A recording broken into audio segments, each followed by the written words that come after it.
India கிட்டேருந்து Britain Kohinoor எடுத்துகிட்டு போயிட்டாங்க. ஆனால் அவங்க சொல்கிற காரணம் என்ன வந்து, நாங்கள் கொடுத்தோன்னா வந்து திரும்பி எல்லோரும் வந்து கேட்பாங்க. அது மாதிரி இதே மாதிரி யூரோப்பில் பல காலனிஸை வந்து பல நாடுகள் வந்து எடுத்துகிட்டு வந்தாங்க. அவங்கள மட்டும் பொருளை கொடுத்தாங்கன்னு சொல்லி சும்மா கை காட்டிட்டு இருந்தாங்க. அப்படி கை காட்ட பிரிட்டனுக்கு மூஞ்சில் செருப்படி கொடுக்குற மாதிரி நெதர்லாண்ட்ஸ் பண்ண வேலை தான் நீங்கள் பார்க்க போகிறோம். நெதர்லாண்ட்ஸ் பார்த்தீங்கன்னு வச்சுக்கோங்களேன், பிரிட்டனுக்குலாம் முன்னாடியே வந்து காலனிஸ் ஆரம்பிச்சிட்டாங்க. அவங்க ஆரம்பித்த கம்பெனி பேர் வந்து ஈஸ்ட் இந்தியா கம்பெனி. நம்ம இவங்கள மாதிரியே தான், பிரிட்டன் மாதிரியே வந்து ஈஸ்ட் இந்தியா கம்பெனி மாதிரி இவங்களும் ஈஸ்ட் இந்தியா கம்பெனி வச்சுருந்தாங்க.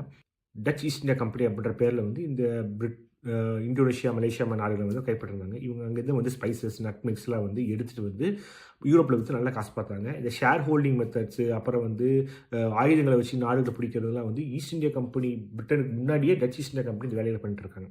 அப்படி இவங்க வந்து இந்தோனேஷியா, மலேசியாவில் போய் பல செல்வங்களை வந்து அள்ளிட்டு வந்த அப்புறமா பார்த்தீங்கன்னா, அவங்களோட மியூசியம் வந்து ஃபுல்லாக ஃபில் பண்ணுறதுக்கு அவங்க அங்கே பண்ணுற எக்ஸ்கவேஷன், அப்புறம் அங்கே இருக்க பொருட்கள், அங்கே இருக்க வந்து பழைய இடங்களை வந்து எடுத்துகிட்டு வந்து மியூசியம் ஃபுல்லாக அடுக்கி வச்சுருந்தாங்க. திரும்ப தர மாதிரி ஐடியாவே இல்லை. 1945 வந்து பார்த்தீங்கன்னா, இந்தோனேஷியாவுக்கு வந்து சுதந்திரம் கிடைக்கிது. அங்கே சுதந்திரம் கிடைச்ச அப்புறமா நெதர்லாண்ட்ஸ் கிட்ட போய்ட்டு எங்களோட பொருளை திரும்ப கொடுங்க ரொம்ப காலமாக போராடிட்டு இருந்தாங்க. அப்படி போராட்டத்தோட முடிவில் பார்த்தீங்கன்னா, போன வருஷம் கொஞ்சம் கொடுக்கணும். இந்த வருஷம் முக்கியமாக வந்து ஜாவா மேன் அப்படின்ற ஒரு ஃபாசில் கொடுத்துருக்காங்க. இந்த ஜாவா மேன் வந்து இந்தோனேஷியாவோட கல்ச்சராக ரொம்ப முக்கியம்.